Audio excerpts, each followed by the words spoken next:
Olá pessoal, sejam bem-vindos à nona aula do curso Fundamentos de Freios e seus componentes. Nós vamos iniciar essa aula falando sobre o freio a tambor dual servo com atuação hidráulica. Esse freio tem diâmetros que vão de 160 a 500 milímetros de construção e com torques de frenagem superiores a 25.000 Nm. Ou seja, é um freio que entrega a maior força de frenagem por força aplicada ou de acionamento. Vocês lembram do fator de freio, a definição de fator de freio que eu dei, que é a força de frenagem ou força de atrito no raio efetivo do tambor, dividido pela força de acionamento ou força aplicada. Então, esse freio é o freio que entrega a maior força de frenagem por força aplicada. A montagem desse freio acontece principalmente em picapes médias, pesadas, em SUVs e caminhões leves, principalmente nos eixos traseiros. Ok? Há algum tempo atrás, esse freio era aplicado em picapes e no freio traseiro dessas picapes, somente no freio traseiro, disponibilizava-se o ABS. E eu vou explicar o porquê. O sistema conhecido como lead-in-lead, ou seja, são duas sapatas comprimidas, nesse caso, porque aqui a gente vê um parafuso de ajuste, que é chamado também de floating link, ou seja, é um link flutuante que a gente, através do cilindro de roda, existe uma força F.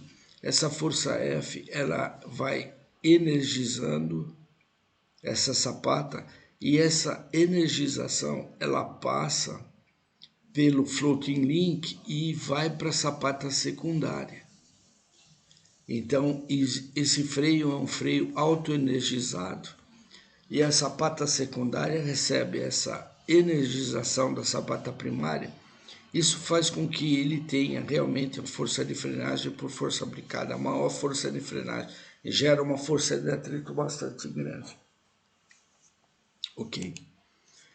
Em função da construção deste freio, como eu falei, e dos atuadores, as duas sapatas são autoenergizadas. A sapata secundária é mais energizada ainda porque ela recebe a autoenergização da primeira sapata através desse floating link.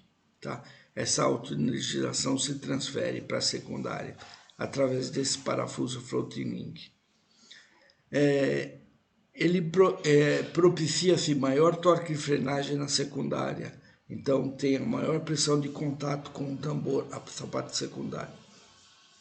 Mas o freio dual servo, ele é muito sensível a variações de atrito em função da temperatura ou mesmo variações de atrito entre lotes de lona. Se dentro do mesmo lote de fabricação da lona você ter uma variação pequena que seja de atrito, essa variação de atrito vai fazer com que haja problemas direcionais e travamentos indesejáveis, né? Por isso que eles, quando montados no eixo traseiro, pelo menos nas picapes inicialmente existia o ABS traseiro. Quando não existia a obrigatoriedade do ABS nas quatro rodas, pelo menos nas picapes era comum montar-se o ABS no freio traseiro para evitar justamente esses travamentos indesejáveis e esses problemas direcionais. Há alguns anos atrás existia um caminhão chamado L608, ele utilizava um caminhão pequeno da Mercedes, ele utilizava esse freio nas quatro rodas. E para vocês terem uma ideia, uma vez nós fomos fazer um teste de freio nesse veículo e houve uma variação muito grande do nível de atrito da sapata, da lona de freio, né, e ocasionou um problema direcional muito grande, principalmente porque o duoservo era também montado no eixo dianteiro desse caminhão. E quando aplicou-se o freio, uma pressão de frenagem para fazer uma parada total, o caminhão derivou para o lado direito e nós acabamos indo para o meio do mato com esse caminhão. Então era um problema muito grande o efeito direcional por questões da sensibilidade dessas sapatas, desse freio, em função do nível de atrito do material de fricção, em função também da temperatura. Conforme a lona aquecia, ou ela perdia atrito, ou ela ganhava atrito, e o caminhão ia cada hora para um lado, ok? Por questões da autoenergização transferida da sapata primária para a secundária, existe a tendência de um maior desgaste da sapata secundária, desgaste da lona de freio. Portanto, é comum a construção de lonas de comprimento de arco e posição de montagens diferentes. Ou seja, utiliza-se o recurso de um maior comprimento de arco na sapata secundária e uma posição de montagem, de colagem dessa lona de freio na sapata, uma posição um pouco diferente, por causa do ponto inicial, que a gente vai ver também a influência do ângulo, do ponto inicial de frenagem desse freio, ok? Então aqui é um esquema de autoenergização da sapata secundária. Tem uma força de aplicação F aqui nesse cilindro de roda, então após o cilindro de roda no sentido de giro do tambor, sapata primária e sapata secundária, essa é a regra. Tem uma força F de aplicação aqui e tem uma força de atrito gerada ao longo desse arco da sapata primária. Essa energização passa por esse parafuso que é flutuante, o floating link, um parafuso de ajuste de sapatas para manter a lona folga tambor também. E essa energização passa pela sapata secundária e energiza a sapata secundária. Então, essa é o esquema de autoenergização da sapata, consequentemente, maior nível de atrito nessa sapata e ocasiona maior desgaste da lona de freio, diferentemente do freio simplex, onde a maior ação era na sapata primária, não é? Certo? Bom, aqui uma análise de força sobre as sapatas. Eu vou passar rapidamente por aqui, mas você tem a sapata primária, a força F de acionamento do cilindro. Aqui também tem a sapata secundária, a força F. Como é um floating link, essa sapata ela flutua no sistema de freio, no espelho e tudo mais que prende as sapatas, ela é flutuante. Então você tem a força normal, a reação da força F na sapata primária e a força de atrito aqui no ponto médio, no raio efetivo do tambor. Aqui você tem a mesma coisa, a força N2, reação da força F, da aplicação do cilindro de roda na sapata secundária, e a força de atrito no ponto do raio efetivo, aqui R2. E você tem, então, agora a novidade, essas forças laterais S, transmitidas pelo float link na sapata secundária e a reação delas na sapata primária, né? Ok? E você tem aqui o ângulo de autoamplificação, esse ângulo de inclinação do floating link, esse ângulo aqui, o floating link, você pode, dependendo da montagem dele, a gente vai ver, você amplifica mais ou menos essa força na sapata secundária. Analisando as forças agindo na sapata primária, como a gente viu no freio simplex, aqui é um pouquinho mais complexo. A gente tem a força F do cilindro de roda agindo na sapata, na direção de rotação, a reação N1 dessa força F no raio efetivo R e a força de atrito ou força tangencial R1. O polígono de forças é dado, então, por F, S, que é a reação do floating link na sapata primária, o raio, a força de atrito ou tangencial e a reação N1, a força F. Então a gente tira desse polígono de forças quanto vale essa força S, ok? É essa expressão aqui. Se a gente fizer um momento de toque em torno do ponto M, que é o centro do tambor, a gente vai ter F vezes a cota B, mais o R1 vezes o R, é igual a S vezes a cota A. Ok? E aí a força normal é a força de atrito dividido pelo coeficiente de atrito. A gente sabe dessa expressão da física. E aí a gente então tira que o fator de freio na sapata primária é dado por R1 sobre Mi, que é dado por essa expressão toda aqui.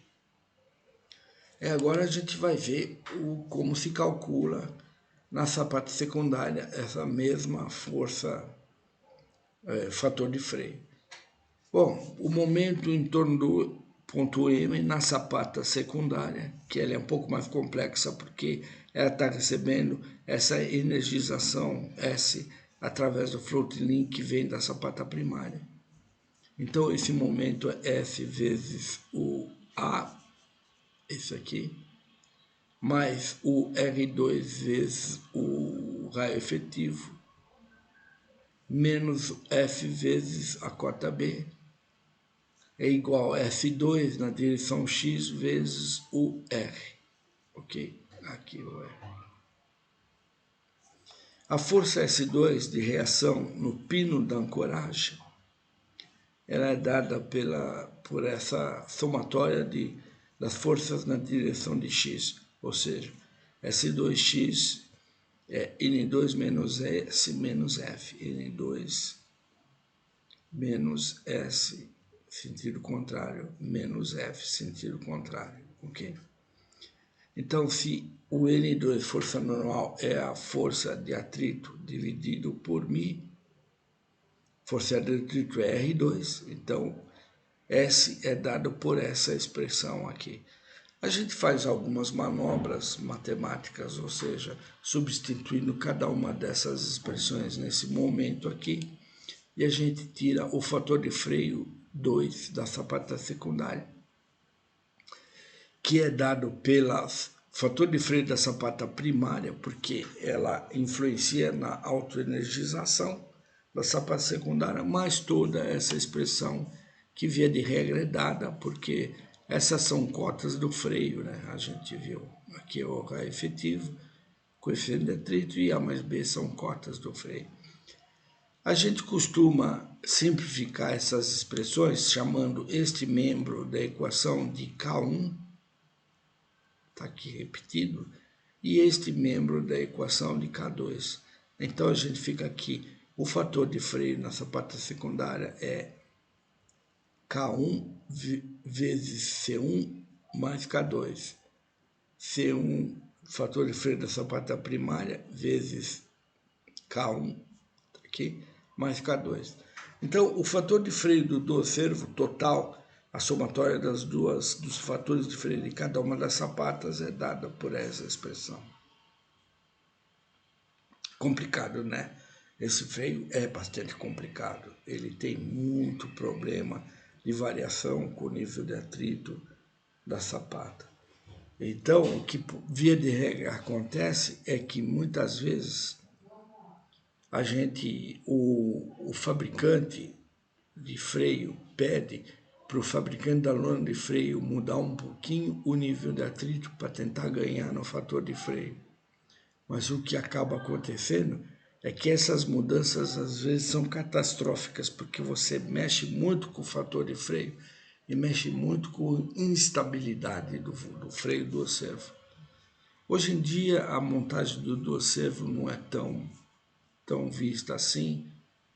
O pessoal optou por freios simplex, que são mais simples e tem menos problemas de variação com atrito e temperatura, ok? Como eu mostrei a distribuição das forças de frenagem nas sapatas, a gente tem a sapata primária, as forças de frenagem vão aumentando em função da energização.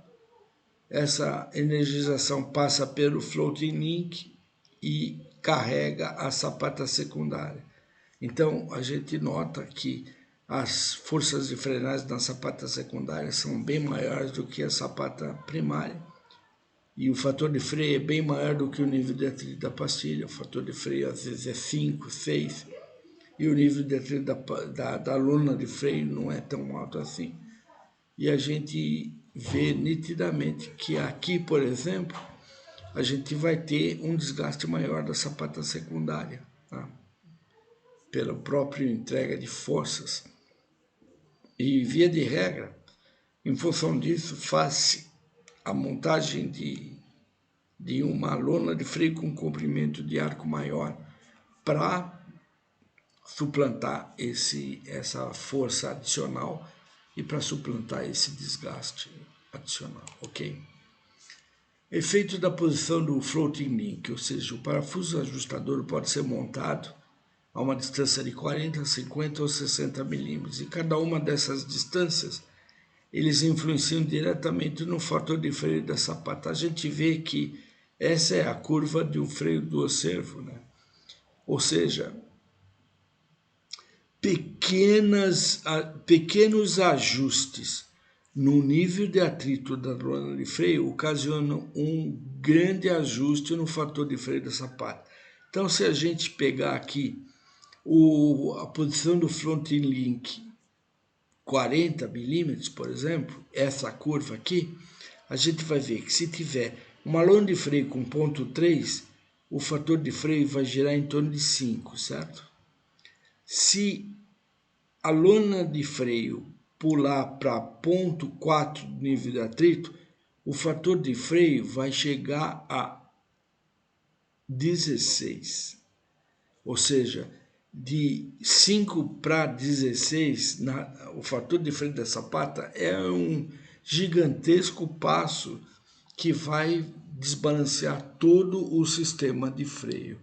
Todo o sistema. E é bastante difícil você balancear um carro que tenha um dual servo na traseira, em virtude dos bloqueios de roda antecipados que pode acontecer se o nível de atrito, por exemplo, da pastilha da lona de freio sobe com a temperatura.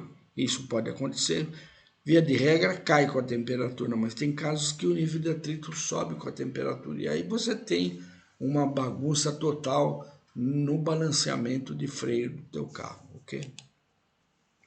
Esse gráfico mostra o fator de freio da sapata com vários ângulos alfa, é o ponto inicial de frenagem. Então a gente vê o que é o fator de freio em função do ângulo alfa. Tem 10 graus, alfa 60 graus, alfa menos 60, menos 10. Esse é um gráfico simplesmente ilustrativo e que mostra o efeito da zona de autoenergização. E aqui é uma zona de não autoenergização. E aqui é uma zona debilitada em termos de energização, ou seja, não tem nada aqui, certo?